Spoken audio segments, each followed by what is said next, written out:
Hello friends,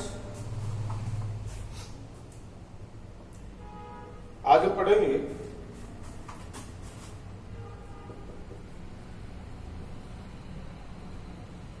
elastic collision in two dimension. Elastic collision in two dimension, दो dimension में elastic collision. यानी body अभी जो पिछले बार पढ़ा था वो एक ही डायमेंशन में चल रही थी. जैसे जमीन पर एक बॉडी रखी थी, दूसरी जमीन पर बॉडी जाकर के उसकी कोलाइड कर गई, आगे बढ़ गए दोनों. इस तरह से वो जमीन पर ही चल रही थी, मतलब एक डायमेंशन में. अब यहां पर ऐसा हो सकता है, जैसे मान लो ये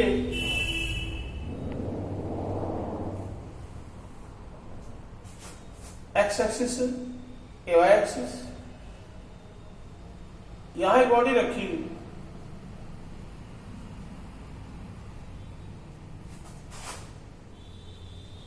और यहां से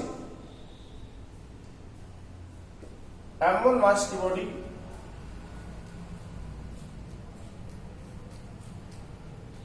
u1 वेलोसिटी से या u वेलोसिटी से आके इससे टकराती है और एक वेलोसिटी, इसका मास m2 है. ये बॉडी रुकी हुई, m2 मास की बॉडी रखी है, m1 मास की बॉडी जाकर के इसको टकरा रही है. टकराने के बाद मान लो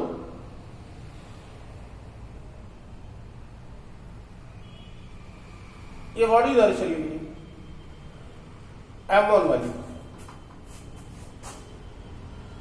बी वेलोसिटी से या v1 वेलोसिटी से. यहां से एंगल बना रही θ1, उस डायरेक्शन में चली गई. और जो यहां रखी हुई बॉडी थी, ये सपोज करो इधर आ गई, इधर m2 मास से v2 वेलोसिटी से, और ये एंगल मान लो है θ2. तो अगर आप देखो इलास्टिक कोलिजन है by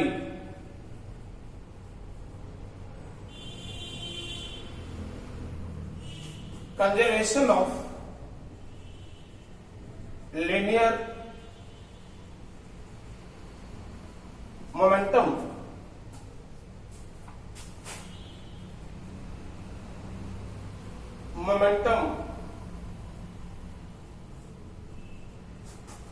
before collision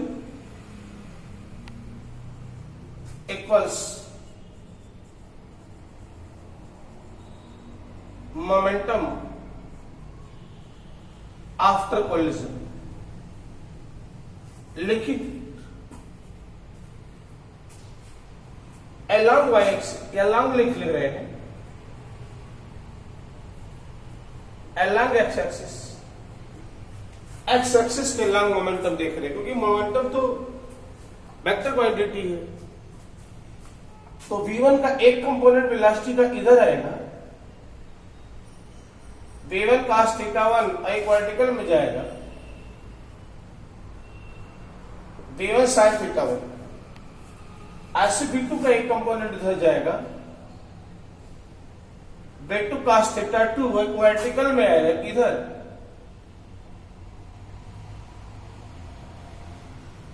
v2 sin θ2. X axis के लंब पर देखो कंजर्वेशन ऑफ मोमेंटम से, तो टकराने से पहले मोमेंटम ये रुका था, इसमें केवल था m1 u1 प्लस 0, इसमें नहीं था, रुका था. एक्स एक्सिस के लंब अब पहले वाले का मोमेंटम हो गया m1 वाले का m1 v1 cos theta 1, m1 momentum होता है क्या? मोमेंटम क्या होता है? Momentum mass into velocity, but X axis के along velocity v1 cos theta 1 plus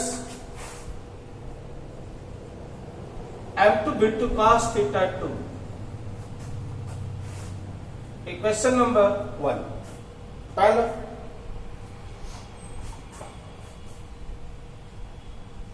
along y axis, y axis के अलॉन्ग देखें तो कोलिजन के पहले ये तो रुका हुआ था, इसका मोमेंटम 0। ये एक्स एक्सिस पर चल रहा था तो ये एक्स एक्सिस पर तो मोमेंटम था, लेकिन वाई एक्सिस पर कोई मोमेंटम नहीं था। मतलब मोमेंटम वाई एक्सिस पे 0। अरे दूसरे बॉडी का वैसे ही 0 है, ये एक्स एक्सिस पे चल रहा है तो वाई एक्सिस के लॉन्ग मोमेंटम वेलोसिटी नहीं है 0। बाद में क्या हो गया, इधर देखिए वाई एक्सिस पर m1 v1 sin theta 1 minus m2 v2 sin theta 2। Equation number 2 minus लिखा है, माइनस क्यों? मोमेंटम वेक्टर क्वांटिटी है, ऊपर अगर पॉजिटिव ले रहे हैं तो नीचे वाला नेगेटिव। अच्छा, बाई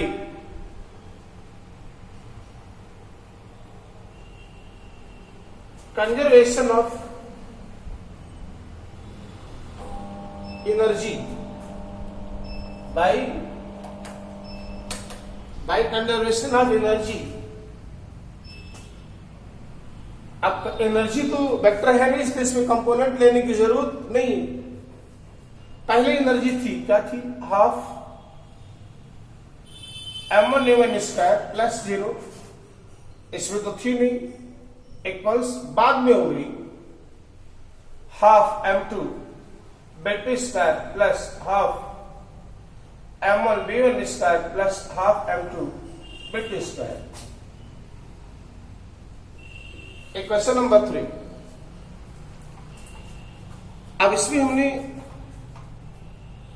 याद रखो किसी तरह का कोई मोमेंटम यहां वेलोसिटी का कंपोनेंट नहीं लिया एनर्जी में। अब आप कहोगे कि आपने मोमेंटम में तो v की जगह पर v1 cos थीटा, v2 की जगह पर v2 cos थीटा, लेकिन यहां एनर्जी वाले में v1 की जगह पर नहीं लिया, v2 की जगह पर। इसलिए क्योंकि एनर्जी एक वेक्टर क्वांटिटी नहीं है, मोमेंटम है, उसमें डायरेक्शन होता है, तो डायरेक्शन लेना पड़ेगा। एक्स एक्सिस पर है कि वाई एक्सिस पर है।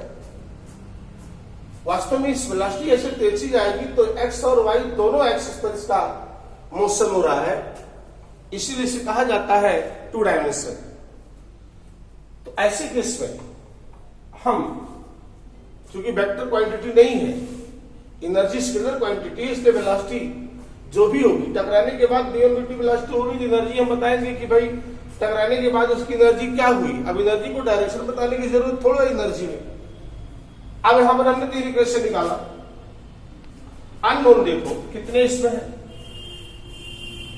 देखो m1 m2 u1 u2 b1 b2 theta 1 theta 2, इतने अननोन क्वांटिटी है। अननोन नहीं कह सकते हैं आप, इतनी फंक्शन है इसमें, इतने पैरामीटर है। अगर इक्वेशन आता है कभी तो निश्चित है जो गाड़ी रुकी है उसका तो u2 0 है, इसका मतलब उसका u2 दिया होगा। किस वेलोसिटी से आके टकरा रही है ये u1 भी दिया जाना चाहिए, क्योंकि अगर ये वेलोसिटी नहीं दी होगी तो रुकी पहले से है, भी रुकी रहेगी, टकराएगी कहां पर? टकराने का मतलब u2 0 तो u1 दिया होना चाहिए। ठीक, मास दोनों का दिया होगा m1 m2।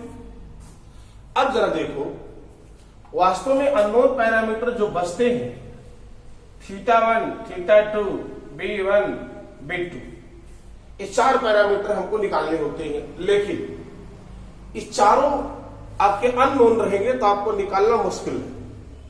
अगर ये चारों पैरामीटर अननोन हो तो आप नहीं निकाल सकते, नहीं सॉल्व कर सकते, क्योंकि इक्वेशन कितना है, 3।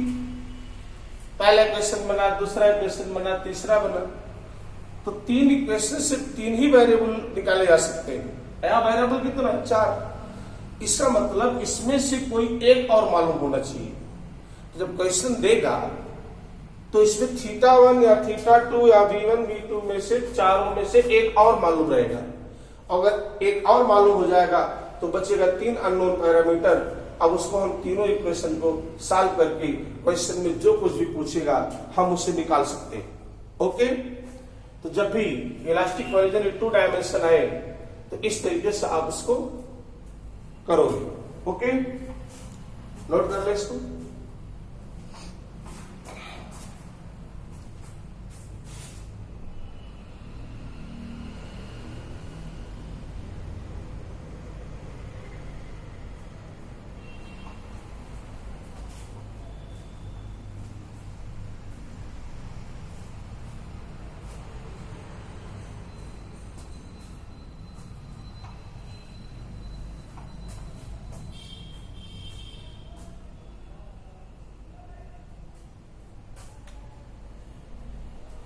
From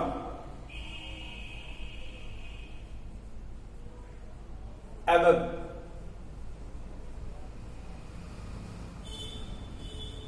equations we can determine,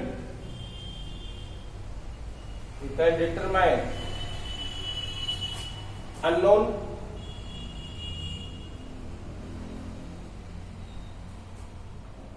quantities and unknown parameters.